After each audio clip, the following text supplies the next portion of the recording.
Hey guys, I'm Amanda from lifewithaprons.com, and today I want to show you how to make a delicious, nourishing bone broth in the Instapot.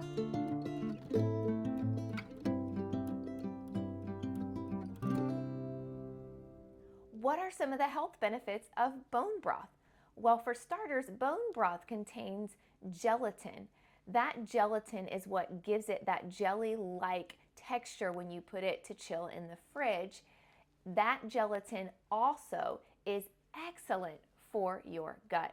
It helps repair intestinal linings in our gut. There's a lot of people walking around, I've mentioned this before, with leaky gut, and this really helps restore our gut. Bone broth also contains collagen. Collagen is excellent at healing the skin from the inside out, and it's a natural detox. There are so many toxins in our body. We're constantly bringing toxins into our body, and that bone broth helps to get rid of all of those toxins. Bone broth is great for heart health, and it is loaded with vitamins and minerals like magnesium, calcium, and phosphorus. So the question isn't, why should we be drinking bone broth? The question is, how do we make it? And so we are going to discover that today. And the easiest way I have found to make bone broth is in the Instapot. When you are making it on the stove, it's going to take quite a long time. Before I had my Instapot, I would cook it all day on the stove. But with the Instapot, it just really takes it to another level, and it's done in 2 hours. All right. What are the ingredients in our bone broth? Well, some of you might be shocked by this, but some of the best bone broth comes from the feet and the heads of the chicken. We recently butchered several chickens. You can check out that video on how we harvested 37 chickens in a day, and we saved the heads and the feet, particularly so that we could do bone broth. I want to show you, I just put them in a Ziploc bag on the day that we killed the chickens and froze it until I was ready to use it. So that will be the basis for our bone broth. Now, why would I use the feet and the head of the chicken? Actually, the feet and the head are the ones that contain the most collagen out of the whole chicken, and they are loaded with vitamins and minerals. So really it is the best part to use for the bone broth. So all I'm gonna do is just pour my chicken heads and feet into the bone broth. If you don't have chicken head and chicken feet, that's fine. You can still make bone broth. Just use bones that you've already maybe cooked a chicken or something like that and throw those in there. You can also do this with beef bones. My husband and I get a half a cow at a time, and we have a lot of beef bones, and it makes an excellent bone broth. So you can choose what you would like to use. Now I'm going to add the water. I just want enough water to cover the bones, and that's all. We don't want to have too much water because it'll really water down the flavor. We want excellent flavor. So just enough to cover. I'm going to do that now. Just a quick note about the chicken feet and head. They have been scalded, the feathers have been removed from the head, and the outer layer of skin has been removed from the chicken feet so that the bone broth isn't bitter and the dirt and all of that is off of the chicken feet. All right, I've got my water in here, and now I'm going to start adding all of my ingredients that help give extra flavor. Really, you could honestly just cook it the way it is and it will have excellent flavor. So don't worry if maybe you're missing an ingredient or two. I have made plenty of bone broth without extra ingredients, and it just comes out really flavorful no matter what. But if you have these ingredients, go ahead and throw those into the pot. The first thing we're going to do is we're going to add a splash of apple cider vinegar. The reason we're adding a splash of apple cider vinegar is because the apple cider vinegar really helps to leach as much nutrients from the bones as possible.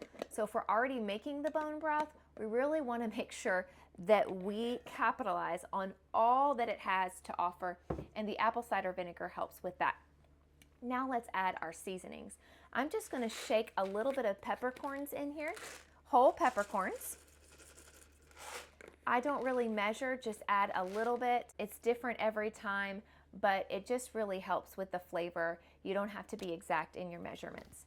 The next thing I'm going to do is I'm going to add a carrot. I don't even take the tops off the carrot.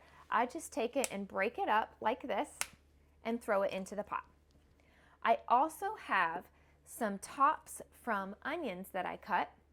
I save the tops and usually keep them on the counter, and then they dehydrate, and then when I'm ready to make bone broth, I just chuck them right into the soup as well.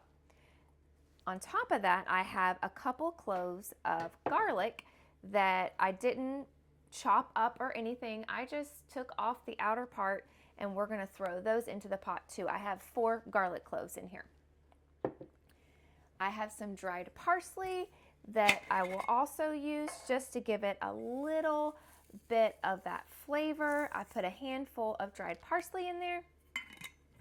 We're going to add a couple of leaves of sage. These came out of my garden. That's the only thing that is still growing right now. But I added 3 sage leaves. You can also use bay leaves. You can use those interchangeably.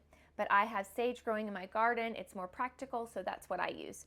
And lastly, you're going to want to add some salt. This part is really up to you how much salt you use. If it's not salty enough at the end of the process, you can always add more salt. So I would say add less at the beginning and then more as needed. So I'm just going to do 3 teaspoons of salt. And I will probably add more salt at the end to taste. That is it. I've got all my ingredients in here. The next thing I'm going to do is put the lid on, plug it up because that is important as well. And then I'm just going to choose the meat setting on my Instapot and bump it up to 120 minutes. I let mine go for 2 hours. You can do it for 1 hour, but I have actually found that doing it 2 hours brings out even more of the flavor of the bones. So I prefer to do 2 hours. I'm just going to let this sit, and that is it. Once the Instapot is finished cooking, I'm going to strain the bones, and I will either cook with it. Tonight, I'm going to use it in a yummy chicken and dumplings, or I will pour it into mason jars. You can put it in the fridge until you're ready to use it, or you can can it. For more details, go to lifewithaprons.com, type in bone broth, and scroll down to find my Instant Pot bone broth recipe. There you will find all the details of how to make bone broth in the Instant Pot, plus the benefits of bone broth, and there's also a recipe card there for you to print out. I hope you enjoyed this video. I hope it takes out the intimidation in making your own bone broth at home. If you like this video, click that like button. Subscribe to our channel. More great content is coming. We want to show you how you can be self-sufficient, how you can live off the land, and how you can take your health into your own hands. Thanks so much for watching.